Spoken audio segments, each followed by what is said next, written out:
What if I told you the next world war might not be fought over oil or land, but something as basic as water? Sounds extreme, right? But the reality is, countries are already fighting, negotiating, and even threatening each other over rivers. And if this continues, the future could be much more dangerous than we think, because unlike oil, there is no substitute for water.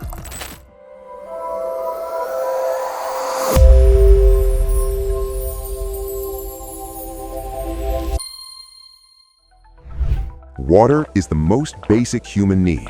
No water equals no life. Yet today, over 2 billion people worldwide face water scarcity. And this is not just a humanitarian issue anymore. It's becoming a geopolitical crisis. Cities are running out of water. Farmers are struggling.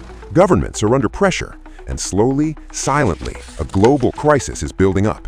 In this video, we'll break down why water scarcity is increasing, which countries are already in conflict, and whether water could actually trigger future wars. Let's understand this step by step. First, let's understand the scale of the problem. Only about 2.5% of Earth's water is freshwater, and out of that, most is trapped in glaciers or deep underground, which means the usable water for humans is extremely limited. Now, combine this with rapid population growth, climate change, poor water management, industrial overuse, and suddenly, water becomes one of the most valuable and scarce resources on Earth. Think of it like this. Imagine a society where 10 people share one bottle of water. Now increase the population to 20, but the bottle stays the same. What happens? Competition increases, stress builds up, and eventually conflict becomes inevitable. Now scale this situation to countries and you begin to see the real danger. Climate change is not just about rising temperatures, it's directly affecting the global water cycle. Some regions are facing extreme droughts, others are facing floods, but that water isn't usable or storable. Rainfall patterns are becoming unpredictable, seasons are shifting. For example, in countries like Pakistan and India, rivers depend heavily on glaciers. As glaciers melt faster due to global warming, initially water flow increases. But this is temporary. Once glaciers shrink beyond a point, rivers begin to dry permanently. This is a ticking bomb. And it's not just South Asia. From Africa to the Middle East, entire regions are becoming water-stressed. In fact, some scientists warn that certain areas could become uninhabitable in the coming decades due to water shortages alone.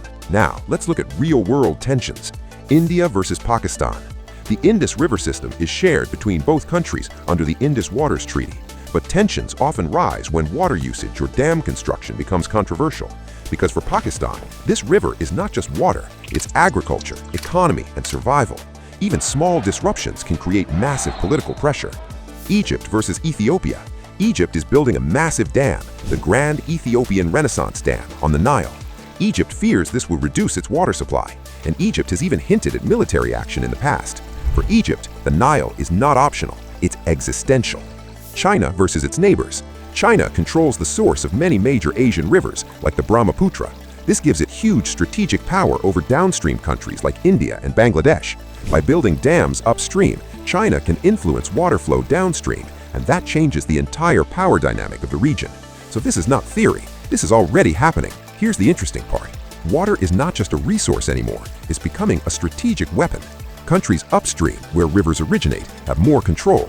They can build dams, store water, divert rivers, control timing of water release, and downstream countries become dependent. This creates a serious power imbalance. Think of it like someone controlling the tap, while others are standing with empty glasses. And in geopolitics, control equals power. In the future, countries may not need to fire weapons, just controlling water flow could be enough to create pressure. It's not just countries versus countries. Water conflicts can also happen within countries. Cities versus villages, farmers versus industries, rich versus poor. We've already seen examples where major cities almost ran out of water completely. When water becomes scarce, people don't think long-term, they think survival, and that's when unrest begins. Now, some people argue water wars won't happen, countries will cooperate. And yes, historically, water treaties have prevented many conflicts. In fact, water disputes are often resolved through negotiation rather than war. But here's the catch. Most of those agreements were made when population was lower, demand was manageable, climate was stable. Today, all three factors are changing rapidly, which means old agreements may not survive future pressures. And when survival is at stake, cooperation becomes harder. Let's simplify this. Imagine 3 families sharing one water tank. One family lives on the top floor and controls the motor.